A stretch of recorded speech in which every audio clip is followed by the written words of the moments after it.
way they move on land. Now, if you get a chance to see the seal's ears where they're located, they actually have holes there. Versus sea lions, they have an external ear flap. And seals move much like a fish propels themselves with their tail in the water. Seals propel themselves with their hind flippers. Sea lions, opposite. They propel themselves with their front flippers. And then you probably have seen the seals on the island here already, but the way they move on land is much like a giant inchworm. They're on their bellies, just kind of slowly inching along. Sea lions, they're much more mobile and agile. They're actually able to prop themselves up on all four flippers. So a lot of people think we do training at the zoo for fancy behaviors like seen at our Spartan and Sea Lion show, but that's not why we do training here at all, really. Training provides mental stimulation for the animals, so it's a form of enrichment.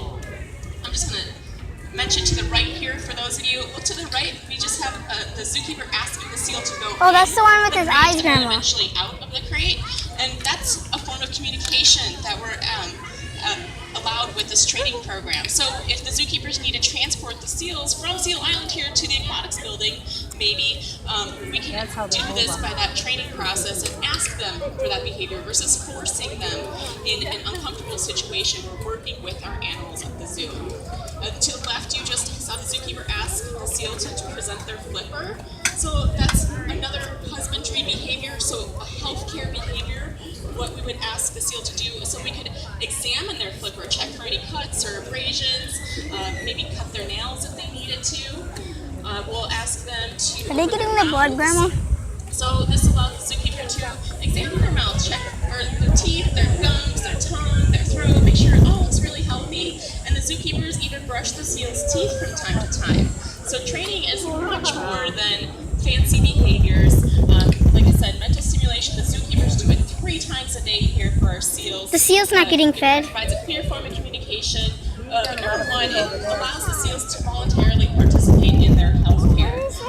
We can get right them there. used to certain equipment that we're going to need to use in a slow step-by-step process of training. So maybe they need to do an ultrasound or x-rays, blood draws. Again, we can do that by asking them versus forcing them. So the type of training we do at the zoo for our animals is called operant conditioning with positive reinforcement.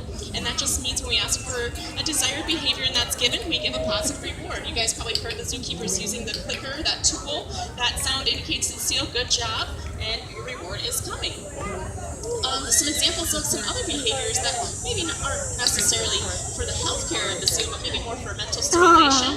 Would be to clap their flippers together or have them do circles in the water. They can check their muscle coordination as well. Kiss on the nose. So it's just nice to keep the behaviors, a nice variety of behaviors for the seals to keep that challenge going. And again, more for that mental stimulation. Now, in addition to training, she's brushing his another teeth. form of enrichment that we do or have here are enrichment items. So some examples of enrichment items that you might see here in Seal Island or the aquatics building would be fishicles or frisbees, fire hoses that are kind of act like seaweed that they'll play with, or balls even.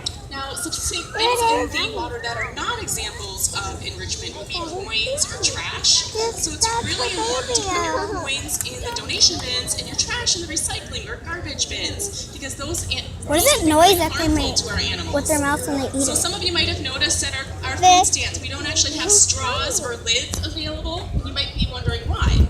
Well, not only does that reduce the amount of waste out there, but it prevents those types of items from being thrown into our exhibit space where they can be a choking hazard. So that's just one example of how we try to keep our exhibit spaces clean and safe for our animals. But we also want to keep Minnesota lakes and rivers as well as the seals' habitat in the ocean clean. Remember in Finding Nemo when they said all drains lead to the ocean? Well, think about that here in Minnesota. We have the Mississippi River that starts here, leads all the way through the states, and drains into the Gulf of Mexico, which is connected to the ocean. So that means that our trash in Minnesota could lead all the way down that whole way and potentially harm those animals. And there's actually one example of this happening.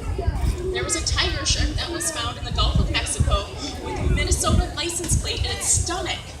So even though we're way up here in Minnesota, we can still have a positive effect on animals around the world just by picking up after ourselves and bringing a bag with you on a walk and picking up after others. And that would prevent those types of items from entering the water systems in the first place. Well, thank you all for joining us today for the Seal Island demonstration.